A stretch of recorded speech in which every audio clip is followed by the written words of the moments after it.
हम लोग उम्मीद किए थे कि वित्त मंत्री जी जिन प्रश्नों को हमने उठाया है उसका वो जवाब देंगे, लेकिन जवाब तो एक भी नहीं दिए। नौजवानों के रोजगार पर मौन रहे, बिहार के अंदर निवेशक और इंडस्ट्रियल वातावरण पर गौण रहे और वासी गठन से लेकर के बेंगलोर तक घूमते रहे। मुख्यमंत्री के समाधान यात्रा के बखान करते रहे। वित्त मंत्री जी का गंभीरता कहीं से दिखाई नहीं पड़ा।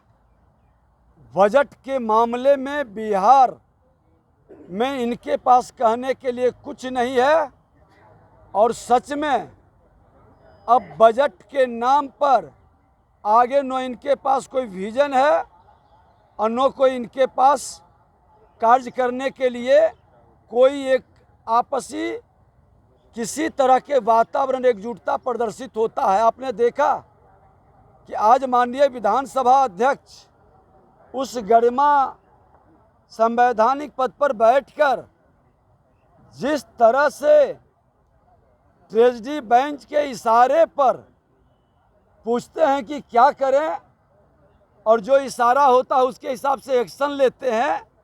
आज ट्रेजरी बेंच से लिख करके जो दिया गया कि आप ये सब बयान दीजिए कि हम कार्रवाई करेंगे, तो कार्रवाई का कारण क्या है? बिहार के मजदूर, बिहार के नौजवान को अपमानित करे, पीटे, उसकी हत्या हो और हम बिहार के जनप्रतिनिधि जिसके विश्वास को लेकर सदन में आते हैं मौन बैठे रहें। हमारी आवाज़ को आप सुनने के लिए तैयार नहीं हैं।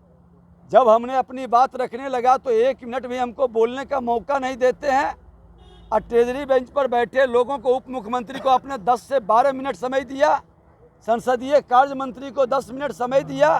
क्या नेता प्रतिपक्ष का अधिकार नहीं है?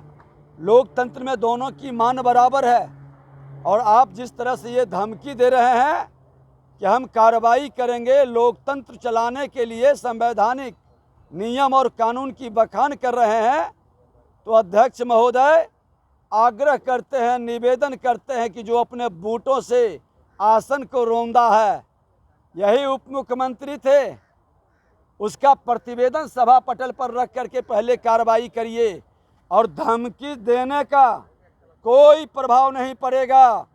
बिहार की जनता के, बिहार के नौजवानों के, बिहार के मजदूरों का अपमान और उसके साथ हो रहे अत्याचार, बर्बरतापूर्ण वातावरण के विरुद्ध में सदन से सड़क तक लड़ेंगे और आप इस तरह के व्यवहार विपक्ष के साथ न करें।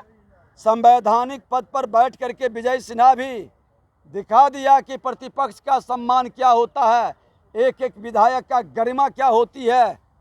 आपका ये 5 दिन का सफ़रनामा आपको पूरा बिहार ही नहीं देश की जनता भी देख रही है।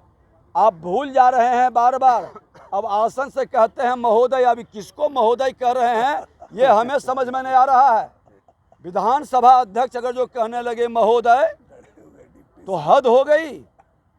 ये उप मुख्यमंत्री के सिर्फ अध्यक्ष नजर आते हैं। अरे सर्वसम्मति से अध्यक्ष हम लोगों ने बनाया था, प्रतिपक्ष और सत्ता पक्ष मिल करके आपको अध्यक्ष बनाए थे।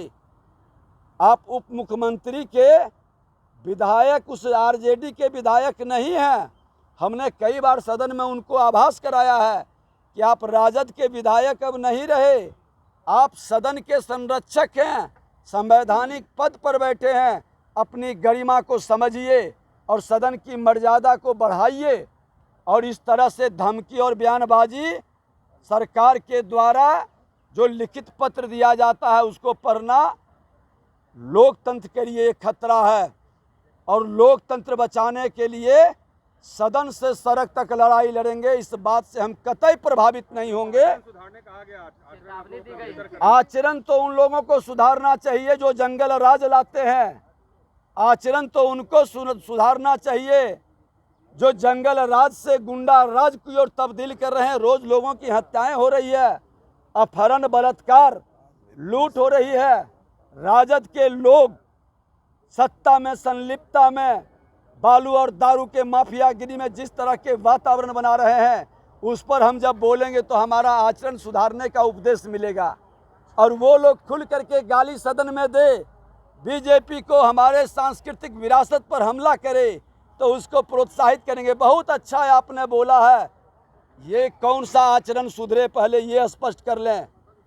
पूर्व विधानसभा अध्यक्ष हम भी हैं, ये भूल गए कि जो आया है जाना तय है, जो जन्म लिया है मरना तय है। हवाबाजी में मत रहिए। सुप्रीम कोर्ट ने कहा है कि विधानसभा अध्यक्ष की मर्यादा का हनन करता है तो उस पर भी विचार होगा। ये भ्रम में नहीं रहिएगा कि आप मर्यादा के विपरीत कोई कार्य करेंगे तो इसके बाहर कहीं सुनवाई नहीं होगी। ऐसे मैं आसन का बहुत सम्मान करता हूँ, आसन के प्रति पूरी आस्था है और रखना भी चाहिए, लेकिन आसन निरपेक्ष दिखाई पड़ना चाहिए और आसन सदन का संरक्षक होता है, इसलिए वो संरक्षक के रूप में दिखाई पड़े, पार्टी के रूप में दिखाई न पड़े, ये आग्रह और निवेदन है। चीजें अगर सही नहीं हुई तो